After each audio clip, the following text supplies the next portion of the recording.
조세, 무리뉴는 여러 명의 아들들을 가지고 있죠. 현재는 손흥민과 해리케인이 그의 옆자리를 지키고 있고요. 그런데 과연 그의 첫째 아들은 누구였을까요? 그는 바로 디디에 드록바입니다. 그래서 드록바와 무리뉴 사이의 에피소드를 자서전을 바탕으로 이야기해 보도록 하겠습니다. 그들의 첫 만남은 드록바가 마르세유에서 뛰던 시절 이루어졌습니다. 2003년 마르세유로 이적한 드록바는 생애 처음으로 챔피언스 리그를 경험했고 그곳에서 무리뉴의 포르투를 만나게 되었습니다. 당시 그는 유명한 선수는 아니었지만 유망한 선수였고 마르세유로 이적하며 늦게 핀 재능을 뽐내면서 정말 야수와 같은 움직임으로 상대들을 파괴해 나갔었죠. 포르투와의 경기에서도 그의 영향력은 정말 상상을 초월할 정도였습니다.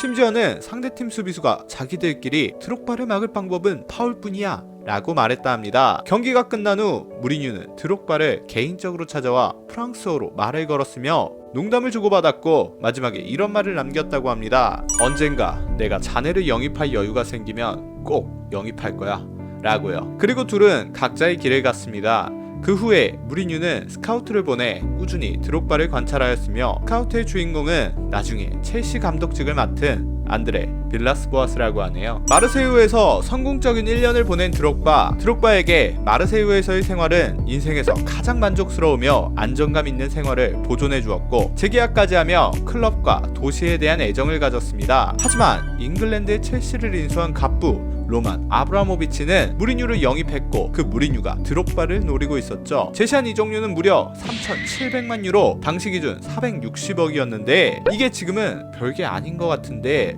진짜 당시엔 겁나 비싼 금액이었고 마르세유 회장한테 드림이니까 뭐 어쩌겠어요. 드록바 첼시행. 그는 첼시 측에서 준비해준 개인 전용기를 타고 런던으로 향했고 그곳엔 아브라모비치와 무리뉴가 기다리고 있었습니다. 무리뉴는 프랑스어로 잘 지냈나 친구? 자넨 이미 좋은 선수야. 그러나 더 위대한 선수가 되기 위해선 나를 위해 뛰어야 하네 라고 했습니다. 이와 같은 따뜻한 반응은 첼시행을 떠밀려 선택하게 된 드록바에게 마음의 안정을 주었고 속으로 그래 적어도 날 이해하는 감독을 만났구나 라는 생각을 했습니다. 첼시에서의 초반 적응은 그가 갖고 있던 기존의 생각을 뒤집어버리는 신선한 충격이었다고 합니다. 어느 날 훈련이 끝나고 운동화를 챙겨 버스에 타는 드록바를 향해 무리뉴는 운동화는 어디에 쓰려고? 라고 했고 드록바는 이따가 우리 달리기 안 하나요? 라고 물었습니다. 그는 프랑스에서 생활을 하며 미치도록 뛰게 만드는 코치진을 경험했던 것이죠. 하지만 무리뉴는 달랐는데 그냥 뛰는 것은 의미가 없으며 항상 실전에 적용할 수 있는 세부 요소들을 위주로 훈련 프로그램을 짰습니다. 평상시엔 여러 가지 언어로 모든 선수들에게 농담을 건네지만 훈련에서의 집중력과 카리스마는 가히 압도적이었고 이런 말을 했다고 합니다. 실수하지 마라. 나는 우승하기 위해 이곳에 왔다. 이런 무리뉴 체제에서 순조롭게 적응해간 드록바는 첫 시즌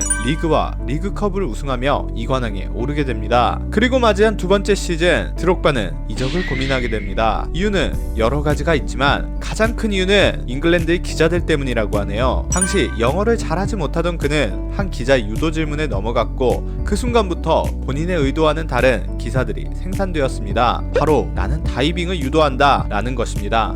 이와 같은 환경에서 너무나도 고통을 받던 그를 잡아준 이가 있으니 그는 바로 무버지 무리뉴였죠. 한 번은 경기 후 기자회견에서 직격탄을 날리는데 드록바는 내일 신문과 라디오에서 뭐라 하는지 들어야 할 거야. 며칠 전에 죽이려 들던 사람들이 과연 이번엔 상식적으로 말하는지.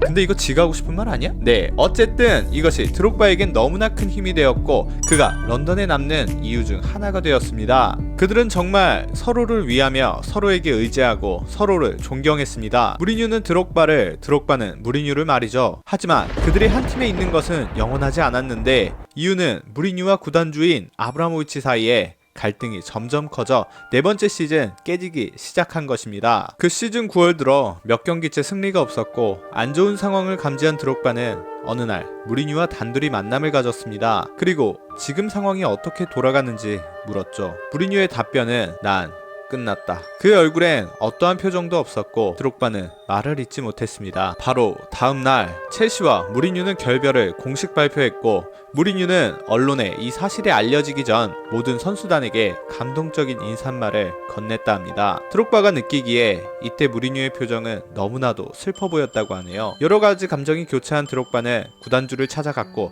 차분하게 물었습니다. 왜 무리뉴가 나가야 했는지, 그리고 왜 지난 시즌이 끝난 시점에 결정을 내리지 않았는지. 이에 대해 로마는 무리뉴에게 한 번 더 기회를 주고 싶었다고 말했습니다. 로만을 많이 존중하였기에 드록바는 이것을 끝으로 무리뉴의 이야기를 꺼내지 않았고 그들의 만남은 끝이 나게 되었죠.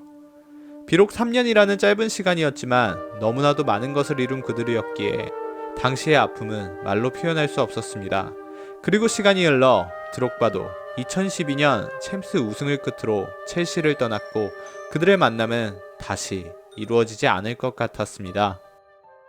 하지만 2014년 여름 그들은 다시 한번 같은 팀에서 뛰게 되었는데 그곳은 다름 아닌 첼시였습니다. 2013년 로마는 무리뉴를 인정해 재영입하였고 2014년 무리뉴가 드록바를 재영입하게 된 것이죠. 드록바는 예전처럼 모든 경기에서 뛸 순 없지만 예전보다 더 날카로운 판단력으로 팀에게 헌신하였고 그가 받쳐주는 첼시는 정말 압도적인 파괴력으로 리그 우승을 쟁취했습니다. 드록바와 무리뉴의 조합은 다시 한번 스스로 증명해 보인 것이죠. 스탠포드 브리지에서의 마지막 경기가 끝나고 모든 선수는 샴페인 세레머니와 함께 축제를 즐겼습니다. 그리고 축제가 끝난 후 무리뉴는 드록바의 드레싱룸으로 들어와 짧은 말을 했다고 합니다.